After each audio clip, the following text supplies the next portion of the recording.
नमस्कार, जी बिजनेस की खास पेशकश कमोडिटी बजट सेशन में आपका स्वागत है। मैं हूं मृत्युंजय कुमार झा। आज आधे घंटे के दौरान हम आपको बताएंगे कि कमोडिटी बाजार की बजट से क्या उम्मीदें हैं और बजट से पहले आपके लिए कहां पर खरीदारी के मौके हैं या फिर कहां पर आपको बिकवाली से फायदा होगा। आधे घंटे के दौरान हम इस पर चर्चा करेंगे और बातचीत करने के लिए हमारे साथ इंडस्ट्री के 4 बड़े दिग्गज यहाँ पर जुड़ेंगे, जो आपको बताएंगे कि क्या यहाँ पर उनकी डिमांड है और क्या बजट से पहले यहाँ पर ट्रेडिंग की रणनीति होनी चाहिए। इन तमाम मुद्दों पर बातचीत होगी, लेकिन सबसे पहले नजर बाजार के ताजा हाल पर कि फिलहाल कमोडिटी मार्केट में किस तरह का एक्शन हो रहा है, ये हम आपको बताने जा रहे हैं। गोल्ड में 267 रुपए की मजबूती है, करीब 1% ऊपर है बाजार, 26,400 के ऊपर। तो बजट से पहले सोने में तेजी आई है। चांदी का भाव करीब 565 रुपए ऊपर है, 36,845 के स्तर पर। और इसके अलावा अगर बात करें कच्चे तेल की तो करीब 95 रुपए की गिरावट है, 3% नीचे है क्रूड, 3150 के स्तर पर।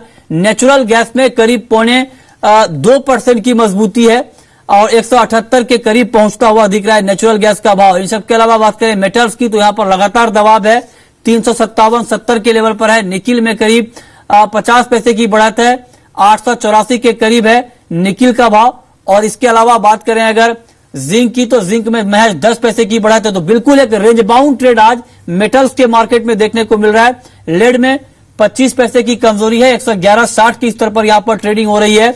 इन सब के अलावा ग्वार की बात करें तो यहां पर 80 रुपए की गिरावट है, 3787 का लेवल ग्वार में देखने को मिल रहा है।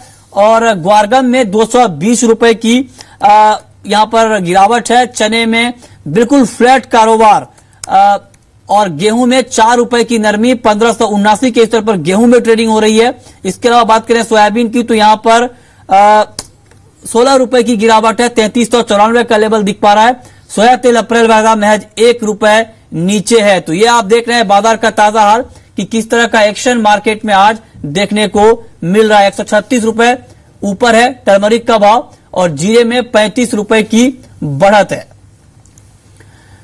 तो यह है बाजार का ताजा हाल। लेकिन अब सबसे पहले बात कर लेते हैं एक महत्वपूर्ण खबर की। और खबर यह है कि बजट से पहले ज्वेलर्स को सरकार की तरफ से एक बड़ी राहत मिली है। राहत यह है कि रिजर्व बैंक ने, आरबीआई ने बैंकों को ज्वेलर्स को गोल्ड के बदले लोन देने की मंजूरी दे दी है। एक बड़ा डेवलपमेंट है बजट से पहले।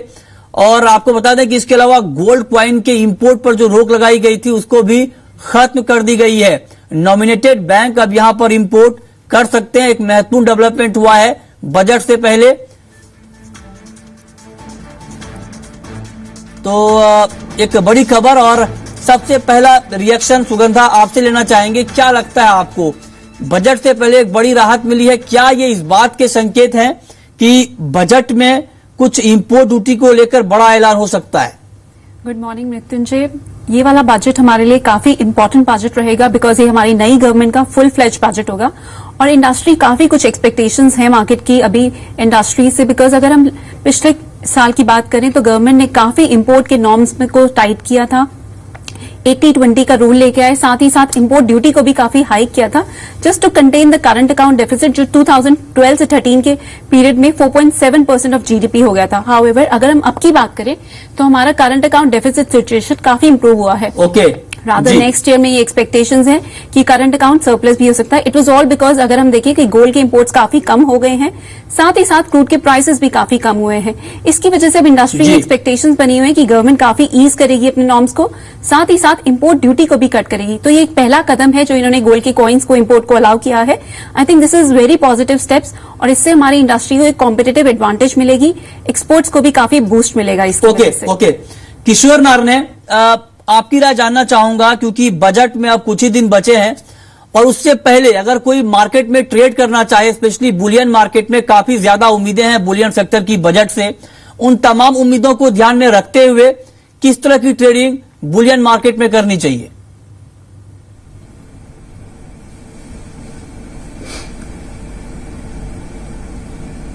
हमारा जो बजट है वो बहुत ज़्यादा बड़ा इवेंट नहीं है ग्लोबल गोल्ड प्राइसेस के लिए, बट डेफिनेटली यहाँ पे जो इंपोर्ट ड्यूटी को लेकर जो एक्सपेक्टेशंस बना हुआ है वो ऑलरेडी प्राइस में डिस्काउंटेड है। अगर आप लैंडेड प्राइस से कंपेयर करेंगे तो कम से कम जो फ्यूचर्स प्राइस है अभी 350-380 रुपए डिस्काउंट पे चल रहा है, तो करीब करीब 1.5% का तो duty cut already price in हो चुका है। तो मार्केट के लिए ये सरप्राइज रहेगा कि अगर कट नहीं होता है तो मार्केट में एक अच्छा खासी 1-1.5% का मतलब 300-400 रुपए का तेजी देखने के लिए मिल सकता है तुरंत, जैसा बजट के अगले दिन ही।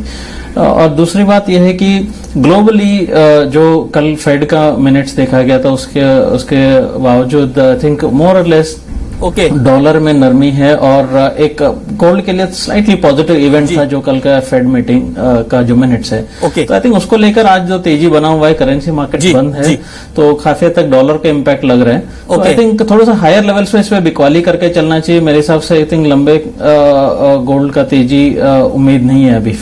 ओके चलिए, और इस पर बातचीत करने के लिए हमारे साथ James and jewellery trade federation के चेयरमैन हरीश सोनी जुड़े हैं फोन लाइन पर राजकोट से। हरीश सोनी, स्वागत है आपका कार्यक्रम में। एक बड़ा कदम यहां पर सरकार की तरफ से उठाया गया है। बजट से पहले ज्वेलर्स को एक बड़ी राहत दी गई है, गोल्ड लोन की मंजूरी यहां पर दी गई है और साथ ही गोल्ड कॉइन के इंपोर्ट को भी यहां पर मंजूरी दे दी गई है। इस कदम को आप किस तरह से देखते हैं और क्या एक ये बड़ा सिग्नल है सरकार की तरफ से बुलियन इंडस्ट्री के लिए कि बजट में भी कुछ बड़े ऐलान हो सकते हैं?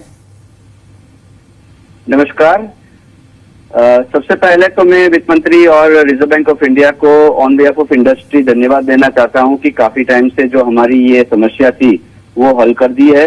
और ये बहुत पॉजिटिव न्यूज है इंडस्ट्री के लिए कि जो कल रात को जो रिजर्व बैंक का सर्कुलर आया है उसमें गोल्ड लोन जो वापस शुरू की है उससे इंडस्ट्री को काफी फायदा होगा।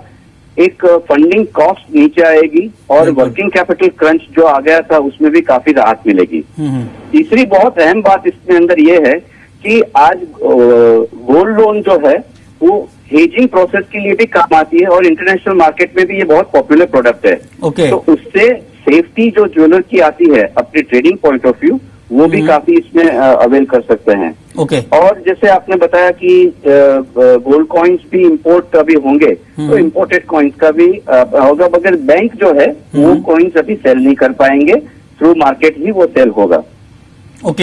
चलिए, तो बड़ी महत्वपूर्ण बात आपने कही, लेकिन आपसे ये जानना चाहूंगा, आपने वित्त मंत्री से इंपोर्ट ड्यूटी घटाने की मांग की है, क्या कुछ संकेत आपको सरकार की तरफ से मिल पा रहे हैं कि बजट में कुछ ऐसा ऐलान हो सकता है?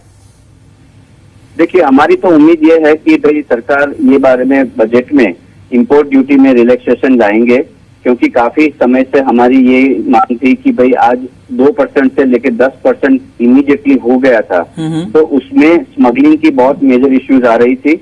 उसमें हमने सरकार को यही रिक्वेस्ट की थी कि भाई ये इंपोर्ट ड्यूटी कम होने से ओवरऑल इंडस्ट्री को जो स्मूथ सप्लाई और जेन्युइन गोल्ड सप्लाई मिलेगा उससे इंडस्ट्री को बेनिफिट मिलेगा। कोई भरोसा, कोई सिग्नल गवर्नमेंट की तरफ से आपको मिला है? देखिए, हमने जब लास्ट रिप्रेजेंट किया है ये मैटर को तब भी गवर्नमेंट ने यही हमें बताया था कि भाई ये हम जरूर देखेंगे कि इससे इंपोर्ट के अंदर हम ड्यूटी रिडक्शन करते हैं। हमने 4% की डिमांड की है। चलिए, बहुत बहुत शुक्रिया आपका हरीश सोनी हमसे जुड़ने के लिए और बताने के लिए कि इंडस्ट्री की क्या डिमांड है और जो सरकार ने ये फैसला किया है गोल्ड कॉइन की इंपोर्ट को मंजूरी दिया है, इसका क्या इम्पैक्ट होगा। चलिए, हम बात कर रहे थे कि बजट से पहले आपके लिए ऐसे में ट्रेडिंग के मौके कहां पर होंगे। बिल्कुल संक्षेप में सुगंधा, चांदी में क्या करना चाहिए, क्योंकि अगर हम चांदी की चाल को देखें तो बाजार में कहीं ना कहीं काफी ज्यादा उतार चढ़ाव है, उठापटक है। बजट से पहले किस तरह की ट्रेडिंग चांदी में करनी चाहिए? चांदी में मुझे लगता है काफी वॉलेटाइल ट्रेडिंग रहेगी। बजट का कोई मेजर इम्पैक्ट नहीं नजर आ रहा मुझे चांदी पे, बट अगर हम फंडामेंटल्स की बात करते हैं तो ग्रीस के कंसर्न्स अभी भी बने हुए हैं। There is a deadlock in terms of talk between Greece and its eurozone lenders, जिसकी वजह से चांदी को एक सेफ हेवन डिमांड जो गोल्ड के साथ चांदी को भी मिलती है वो रिवाइव हो सकती है। और अगर हम कारण देखें तो एफओएमसी की जो रीसेंट मिनट्स हैं वो भी स्लाइटली पॉजिटिव है, बिकॉज फेड ने ये इंडिकेट किया है कि इंटरेस्ट रेट्स अभी लो रहेंगे। तो इसका हमें सपोर्ट नजर आ रहा है चांदी के प्राइसेस में। अगर हम इंटरनेशनल लेवल्स की बात करें तो 16.2 के लेवल्स पर सिल्वर बिल्कुल संक्षेप में सुगंधा, बिल्कुल संक्षेप में कॉपर और क्रूड पर क्या करना चाहिए बजट से ठीक पहले?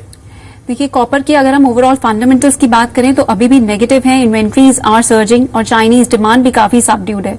एंड मोरओवर अभी Chinese lunar new year holidays चल रही हैं, तो अभी हम स्पेकुलेटिव ट्रेड्स देख रहे हैं कॉपर में आते हुए। बजट में एक्सपेक्टेशंस है बिकॉज गवर्नमेंट का मेक इन इंडिया इनिशिएटिव है, तो इस वजह से हमारी एक्सपेक्टेशन है कि कॉपर में ड्यूटी कट हो सकती है, जिसकी वजह से इंडियन में एक फॉल हमें देखने को मिल सकता है। और क्रूड में बिल्कुल संक्षेप में क्रूड पर आपकी कॉल। क्रूड में हमारी गवर्नमेंट का जो फिस्कल डेफिसिट टारगेट है वो अचीव नहीं हो पा रहा है। Just to achieve their fiscal deficit target and increase their revenues, हमारी एक्सपेक्टेशन है कि क्रूड में ड्यूटी लग सकती है which can be of around 2% to 5% also, जिसकी वजह से प्राइसेस, इंडियन प्राइसेस अगर हम स्पेशली बात करते हैं, though we take use from Nymex prices, हमारे इंडियन प्राइसेस में एक स्ट्रेंथ देखने को मिल सकती है। सो मेरी कॉल रहेगी 3080 के लेवल्स पर। अगर हम मीडियम टर्म पर्सपेक्टिव से बात करते हैं, 3080 के लेवल पर लॉन्ग पोजीशंस इनिशिएट की जा सकती हैं। हमारा स्टॉप लॉस रहेगा 2880 और हायर साइड में हम टारगेट कर सकते हैं 3380 लेवल। जी चलिए, वक्त है ब्रेक का। काफी महत्वपूर्ण चर्चा यहाँ पर हो रही है कि बजट से पहले आपके लिए किस तरह से निवेश के मौके हो सकते हैं, लेकिन ये बजट शुगर इंडस्ट्री और तिलहन इंडस्ट्री के लिए भी काफी अहम है, क्योंकि इस बजट में कई बड़े ऐलान एडेबल सेक्टर के लिए हो सकते हैं और शुगर इंडस्ट्री को भी बजट से काफी उम्मीदें हैं। क्या उम्मीदें हैं और कौन कौन सी उम्मीदें यहां पर पूरी हो सकते हैं, इस पर चर्चा करेंगे ब्रेक के तुरंत बाद।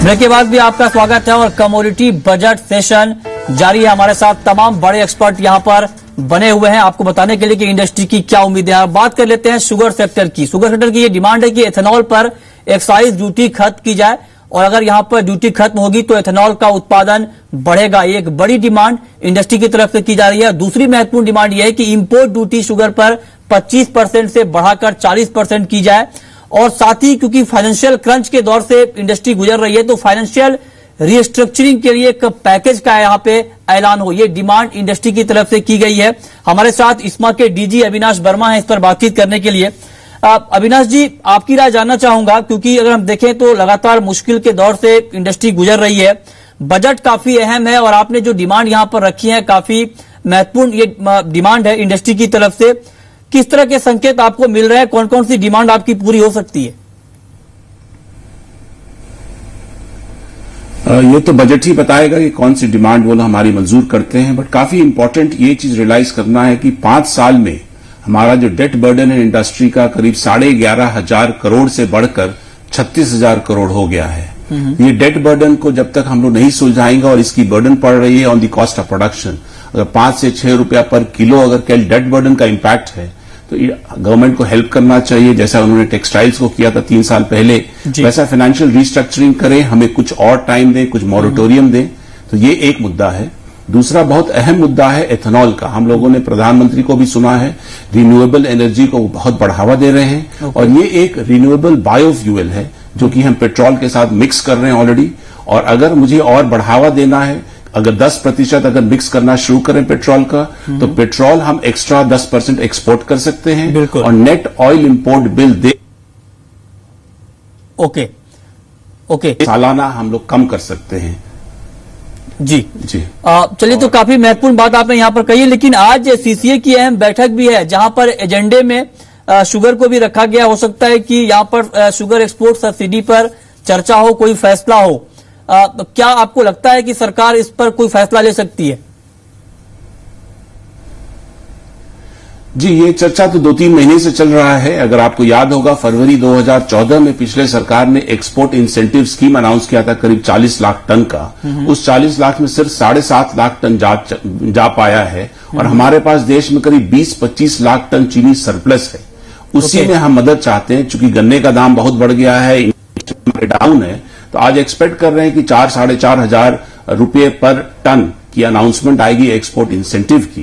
And at the same time Bharat सरकार की रिक्वेस्ट है कि इंपोर्ट ड्यूटी भी होगा। ओके चलिए, बहुत महत्वपूर्ण दिन है आज। सीसीए की अहम बैठक है जहां पर शुगर एक्सपोर्ट सब्सिडी पर चर्चा होनी है। किशोर, ऐसे में शुगर सेक्टर आपको बजट से पहले कैसा दिखता है, क्या करना चाहिए इसमें? आई थिंक यहाँ पे अगर एक्सपोर्ट सब्सिडी अनाउंस हो जाता है तो शायद 4 से 5% का आसपास का आपको तेजी देखने को मिल सकता है। काफी टाइम से ये बीट एंड डाउन सेक्टर है। आई थिंक यहाँ पे अगर थोड़ा भी रिस्क लेना चाहता है तो यहाँ पे बाय करके चलना चाहिए। प्रॉब्ली आपको शायद 2700 से 2750 तक भी अपसाइड पोटेंशियल दिखता है। तो आई थिंक शॉर्ट टर्म में I think 2780 is a very decent level for longs to hold. जी, चलिए आगे बढ़ते हैं, बात कर लेते हैं अब तिलहन इंडस्ट्री की। तिलहन इंडस्ट्री की भी बजट से काफी उम्मीदें हैं। खाद्य तेल पर इंपोर्ट ड्यूटी बढ़नी चाहिए, ये डिमांड इंडस्ट्री की तरफ से लगातार की जा रही है। क्रूड एडिबल ऑयल पे इंपोर्ट ड्यूटी 7.5% से बढ़ाकर 10% होनी चाहिए और रिफाइंड एडिबल ऑयल पर ड्यूटी 15% से बढ़ाकर 25% कर दिया जाए, ये बात कही जा रही है एडिबल ऑयल इंडस्ट्री की तरफ से। और तिलहन उत्पादन बढ़ाने पर फोकस हो ताकि इंपोर्ट पर हमारी डिपेंडेंसी कम हो।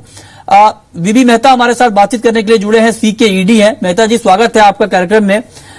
जो बातें आपने कही हैं इस पर सरकार ने लगातार कहीं ना कहीं बीच में सरकार की तरफ से कोशिश भी हुई है, लेकिन बजट में आपको लगता है कि जो डिमांड आपकी तरफ से आई है ये पूरी हो पाएंगी? नहीं, देखिए मृत्युंजय, आज जो ऑयल सीड की जो मार्केट है, ऑयल सीड की जो प्रोडक्शन इंडिया में काफी स्टैग्नेंट हो गए। 26 से 27 मिलियन बाकी है। 5 साल में कोई बढ़ावा नहीं मिला है। और क्यों नहीं मिला है? कि भाई किसान को सही दाम नहीं मिल रहा है। इसके लिए जरूर है कि किसान को सही दाम मिले ताकि उसका इंटरेस्ट चलता रहे।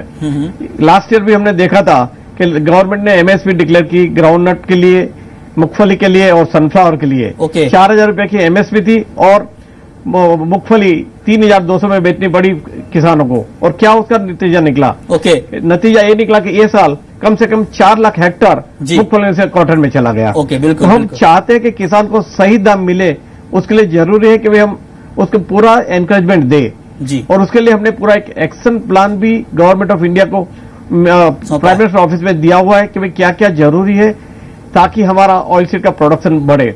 और आप देखिए लास्ट ईयर हमने 116 लाख टन इंपोर्ट किया और इसकी कीमत 60,000 करोड़। बिल्कुल, आप समय की कमी है, आपको रोकना चाहूंगा। तो आप कह रहे हैं कि एक्शन प्लान आपने सौंपा है, देखना होगा कि उम्मीदें कितनी पूरी हो पाते हैं। लेकिन अविनाश, मेक इन इंडिया सरकार का एक बड़ा सपना है और उस पर कहीं ना कहीं बजट में एक बड़ा फोकस हो सकता है।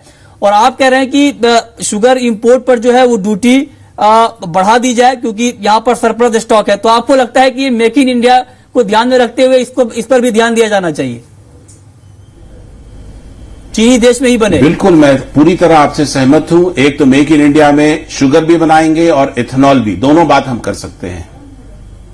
बिल्कुल, तो शुगर भी और इथेनॉल भी, ये भी यहां पर एक बड़ी भूमिका प्ले कर सकता है मेक इन इंडिया में। बीबी मेहता, आखिरी सवाल आपसे, इंपोर्ट ड्यूटी को लेकर आपने जो डिमांड रखी है, क्योंकि बहुत जरूरी है इंडस्ट्री की बेहतरी के लिए, कुछ संकेत आपको मिले हैं सरकार की तरफ से, इस पर कुछ हो सकता है? नहीं, हमने बार बार रजूआत की है और गवर्नमेंट भी पॉजिटिव है। और थोड़ा मेक इन इंडिया जो आपने बात की, अगर हम ड्यूटी डिफरेंस बढ़ाएंगे, 15% करेंगे तो ज्यादा क्रूड ऑयल आएगा, तो यहाँ रिफाइन होगा, यहाँ वैल्यू एडिशन होगा, यहाँ एम्प्लॉयमेंट होगा। वो एंगल से भी मेक इन इंडिया के उसमें भी बैठ जाता है। और दूसरा, इंपोर्ट ऑफ ऑयल सीड की भी बात चल रही है कि सबसे कम से कम ड्यूटी ऑयल सीड पे होना चाहिए, उसके बाद क्रूड पे होना चाहिए और उसके बाद में रिफाइन पे होना चाहिए। तो आज क्रूड ऑयल सीड की जो ड्यूटी है 30% है। हो सकता है कि बजट में ऑयल सीड की ड्यूटी कम करके 5 या 10% किया जाए। हमें उम्मीद है, हमने ये भी गवर्नमेंट को बताया है, अगर आप इंपोर्ट ड्यूटी कम करें ऑयल सीड को तो खाली लीन पीरियड में भी इंपोर्ट अलाउ कीजिए, अप्रैल टू सितंबर में। एग्जैक्टली लीन पीरियड में एक्सपोर्ट को बढ़ावा दे ताकि इंडस्ट्री को ज्यादा नुकसान न हो। बहुत बहुत शुक्रिया बीबी मेहता आपका, अविनाश वर्मा आपका, सुगंधा सचदेवा आपका और किशोर नाथ ने आपका भी इन तमाम मुद्दों पर बातचीत करने के लिए और बताने के लिए कि बजट से पहले कहां पर निवेश करें और साथ ही बजट से इंडस्ट्री की क्या उम्मीदें हैं। छोटा सा ब्रेक के बाद भी खबरें जारी है।